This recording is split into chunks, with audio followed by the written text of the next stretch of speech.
আছে তাদের শক্তি। এই মনুষ্য শক্তি নিয়েই এই বাংলাকে নতুন করে গড়ে তুলতে চাই। তাদের কাছে আমি চাই যে যেভাবে যদি আরো 2 মাস লাগতো কি 3 মাস লাগতো স্বাধীন হতে, তো তোমরা যুদ্ধ করতে না? যদি 1 বছর লাগতো যুদ্ধ করতে না?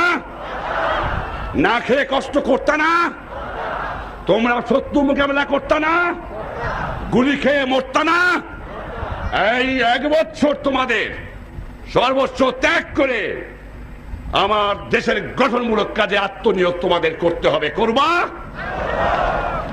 রাস্তা তোমাদের নিজেদের করতে হবে, ব্রিজ তোমাদের নিজেদের করতে হবে, ফসল উৎপাদন তোমাদের করতে হবে, গ্রামে গ্রামে তোমাদের কাজ করতে হবে, শান্তি শৃঙ্খলা তোমাদের এরিয়াতে তোমাদের রাখতে হবে। করবা?